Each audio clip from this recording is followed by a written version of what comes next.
Bermuda triangle के area में 8,634 ships गए हैं, जिसमें से 2 कैजुअलिटी हुई हैं। अगर आप इसको कंपेयर करोगे वर्ल्ड की बाकी कैजुअलिटी से तो ये डेटा बहुत ही कम है, लेकिन इसके बाद भी बरमूडा ट्रायंगल बहुत ही ज्यादा फेमस है क्योंकि इसकी जो स्टोरी है, बुक्स हैं, डॉक्यूमेंट्री, मूवीज, टूरिज्म, इन सब की जो इकोनॉमी है वो बहुत ही स्ट्रांग है। ला ट्रिब्यूना की रिपोर्ट के हिसाब से 75 शिप्स और एयरक्राफ्ट मिस हुए हैं बरमूडा ट्रायंगल से। अगर आप एवरेज निकालोगे तो दुनिया की बाकी जगहों पे भी लगभग इतने ही एक्सीडेंट्स हुए हैं। जापान के पास में भी सेम ऐसा ही एरिया है ट्रायंगल शेप में, उसका भी नाम दिया गया है ड्रैगन ट्रायंगल। यहाँ भी 1945 में A6M0 एयरक्राफ्ट का कनेक्शन टूट गया था और लास्ट मैसेज में पायलट सिर्फ यही बोल रहा था कि something is happening in the sky is opening up. उसके बाद भी आज तक नहीं पता चला कि वहां पे हुआ क्या था। सेम इसी ड्रैगन ट्रायंगल में 1980 में MV डर्बीशायर, जो बहुत ही बड़ा ब्रिटिश शिप था, वो भी अचानक से गायब हो गया था और उसके बारे में आज तक किसी को नहीं पता चला कि वो गया कहाँ पे। ड्रैगन ट्रायंगल का जो एरिया है वो बरमूडा ट्रायंगल की तरह ही है और इंसिडेंट्स भी ऑलमोस्ट सेम होते हैं,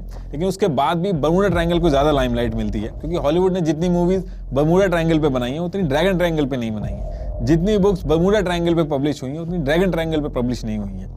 यही रीजन है कि बरमूडा ट्रायंगल ज्यादा फेमस है। बरमूडा ट्रायंगल और ड्रैगन ट्रायंगल जो है ये दोनों एक ही लैटिट्यूड पे आते हैं, इसलिए इसके ऊपर भी कॉन्स्पिरेसी थ्योरी चल रही है। अब आज की डेट में तो किसी भी तरीके से वेरीफाई नहीं किया जा सकता कि एलन ऑस्टिन का जो कैप्टन था वो जो स्टोरी बता रहा था वो सही भी है कि नहीं। मैरी सेलेस्ट शिप की जो कहानी है, वो जो पर्टिकुलर शिप थी उसमें से भी लाइफ बोट गायब थी और ये जो शिप थी इसके ऊपर एलिगेशन थे कि इन्होंने गलत तरीके से हैवी इंश्योरेंस करा रखा है। इसमें यह भी कहा जाता है कि मे बी कोई ऐसी इमरजेंसी हो जिसमें शिप डेंजर में हो, लोगों को शिप से खाली करा के कहीं और ले जाया जा रहा हो और उस पर्टिकुलर टाइम पे कोई दुर्घटना हुई हो। अब एक चीज जो ज्यादातर केसेस में आप सुनोगे कि कंपास खराब हो जाता है। अब देखिए, कंपास के अंदर जब भी आप नॉर्थ की डायरेक्शन चेक करते हो तो वो अर्थ के ज्योग्राफिक नॉर्थ से थोड़ा अलग दिखाता है।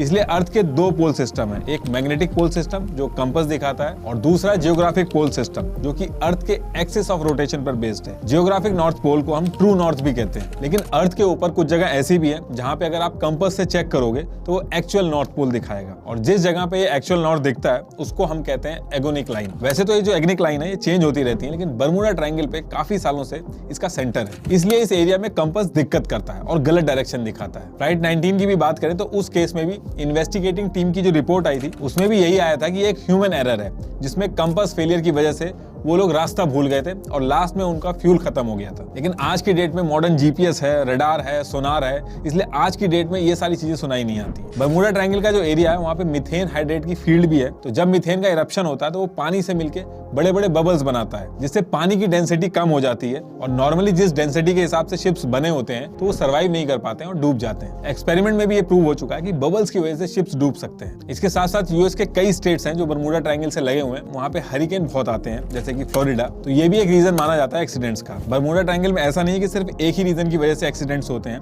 इसमें कई सारी चीजें हैं। 2016 में यूनिवर्सिटी ऑफ कोलोराडो की साइंटिस्ट की टीम ने सैटेलाइट इमेजेस निकाली बरमूडा ट्रायंगल की, तो यहाँ पे उनको हेक्सागोन शेप में क्लाउड दिखे जो नॉर्मली नहीं दिखते हैं। ये हेक्सागोन क्लाउड एक एयर बॉम्ब की तरह एक्ट करते हैं और एयरक्राफ्ट पे 175 माइल्स पर आवर की स्पीड से हिट कर सकते हैं, जिससे पूरा का पूरा एयरक्राफ्ट कोलैप्स हो सकता है। साइंटिस्ट डॉक्टर काल, जिन्होंने सिडनी यूनिवर्सिटी में रिसर्च की, इन्होंने इस पूरे एरिया को बहुत ही अच्छे से एनालाइज किया कई सालों तक। उसके बाद उन्होंने कहा कि ये एक ह्यूमन एरर, बैड वेदर और अनप्रेडिक्टेबल सिचुएशन की वजह से हादसे हुए हैं। उस एरिया में ज्यादा लोग ट्रैवल करते हैं इसलिए ज्यादा सुनाई देता है।